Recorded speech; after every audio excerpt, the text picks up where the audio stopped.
जय परमेश्वर परमात्मानंद। किताब जगत हितकारिणी पेज नंबर 101। जब राजा बादशाह ने एक दिल होकर रावण के राक्षसी पाप को छुड़ाया, उसी तरह से अब मैं संसार के राजा बादशाह और रेत को बनियों के जाल से वाकिफ करता हूँ और इन बनियों का जाल पकड़कर सलाह बताता हूँ। सो सब संसार के लोग मिलके इन सौदागरों के जाल को चढ़ाओ, ताकि तुम्हारे बच्चे इन बनियों के राक्षसी पाप से बच जावे और संसार में पीछा सजग हो जावे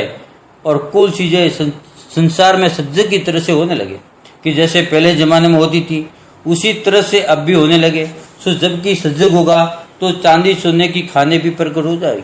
और जबकि आदमी बीमार होता है और दुबला हो जाता है तो उसका शरीर कमजोरी किस्म से दुबला हो जाता है और चर्बी नहीं रहती है, क्योंकि दुख की वजह से गड़ जाती है। परंतु जब वो बीमार आदमी अच्छा हो जाता है तो फिर वो अच्छा होने की वजह से दिन दिन ताज़ा होता जाता है, और जिस तरह से कि उसके शरीर में ताकत आ जाती है, उसी तरह से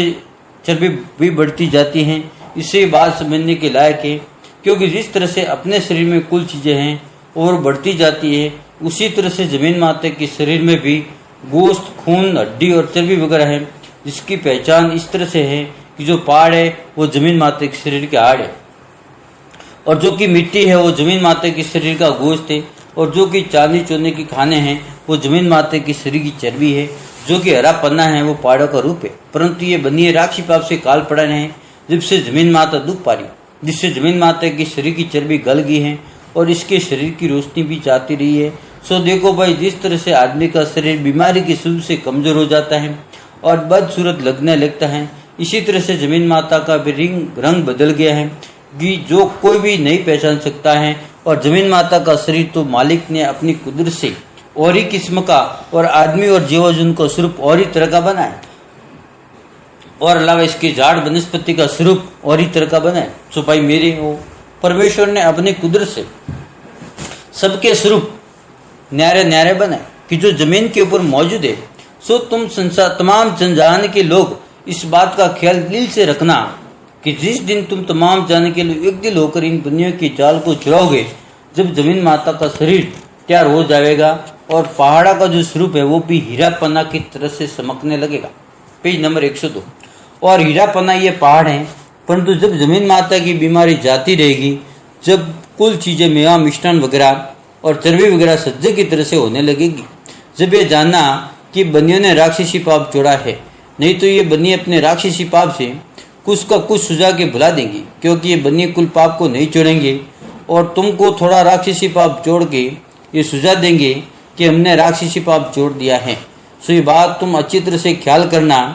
कि जब ये बनिए पाप को छोड़ देवेंगे, जब तो कोई भी कच्ची उम्र में नहीं मरेगा, और तुम तमाम दुनिया के लोगों की ऐसी बुद्धि हो जाएगी कि एक एक को चाहने लगेगा और शेर बकरी शामिल चलेगी, उन बोलों में भी ऐसा संभव होगा और कुल चीजें सज्जन की तरह से पैदा होगी। जब ये जानना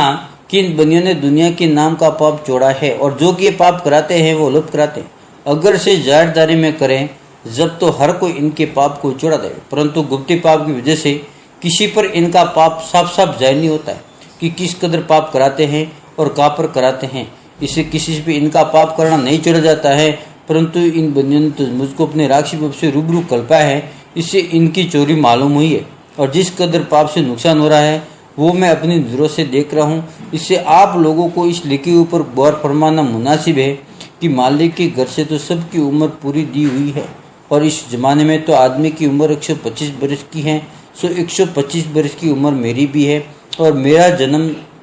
चैत 14 संवत 1905 का है। सो इस मृत्यु और संबंध से लगाकर संबंध 2030 तक मेरी उम्र होनी चाहिए, क्योंकि ये कुछ आदमी की दी हुई थोड़ी है, ये तो परमेश्वर की दी हुई है। और इसी तरह से कुल जान के लोगों की उम्र 125 बरस की है, परंतु ये किसी को भी पूरी उम्र नहीं पाने देते हैं और कच्ची उम्र में मार देते। सो इस पाप की वजह से लाखों में एक दो की पूरी उम्र होती है। सो मुझको तो इस बात का गम नहीं है, परंतु ये बनिए मुझको अपने राक्षसी पाप से कच्ची उम्र मार देंगे, इस बात पर अलबत्ता गम है कि जब मुझको मार देंगे तो फिर बनियों की चोरी को कौन जारी करेगा, क्योंकि बनियों को तो दिल में यह है कि इसने हमारा दल पकड़ा है, सो इसको मार देवेंगे। तो हमारे वास्ते अच्छा है, क्योंकि हमारा जाल फिर अच्छी तरह से चल निकलेगा। जय परमेश्वर परमात्मा।